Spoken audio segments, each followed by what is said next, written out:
We're here at the Snowmass halfpipe at sunset. Okay, we got some athletes here. They're ready to go whenever you guys are ready. I'm leaving Draper's main key light on ETTL because it's doing a great job firing right into the setting sun. What Draper's going to be doing is filling probably at a front 45-degree angle from the right of the camera onto the athlete's face and body. I've set Corey's backlight to be +1 in ETTL mode, so we have a little bit of a stronger backlight. I'm using a 14mm lens. That allows me to get right low to the lip. We have Draper's flash at 105mm, and we set Corey's to 105 too.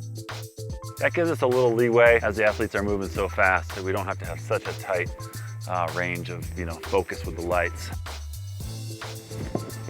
Might move away from that one a little bit. Oh, it's awesome. Great shot. Nice tension in it. Nice. That's great. Here my camera is set to manual mode so I can underexpose the background. And the Speedlites are in ETTL mode to perfectly expose the athlete. Whew. That's great. Awesome.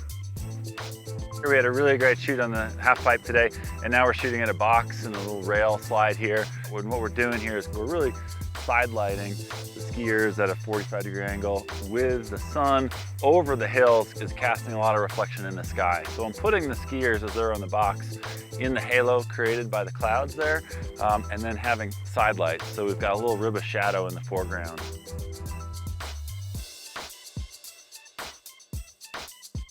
I'm in manual mode. I'm at 2/50th of a second at f7.1 at ISO 100. And then I've set my Speedlite groups to just pure TTL. We're using the 3 Speedlites on the IDC triple threat system here, just the little spider holders. And Draper has 3 Speedlites in Group A. Corey has 3 Speedlites in Group B.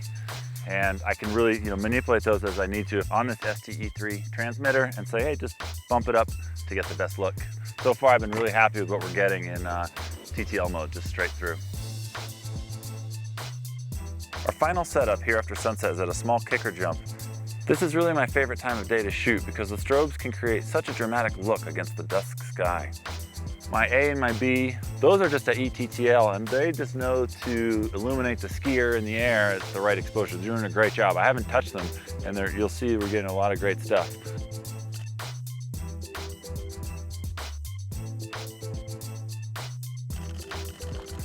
This is an exciting setup in that we're working with the 1D X, and so I'm going to be shooting 12 frames a second, and our strobes are going to be able to keep up with that.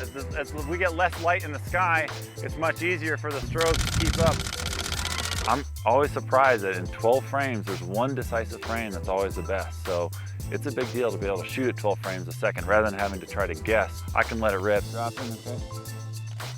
In post-production, we can look at the computer and say, that's the perfect frame right there.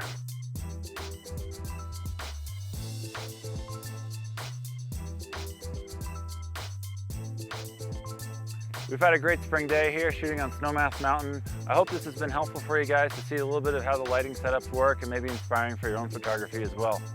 Happy shooting.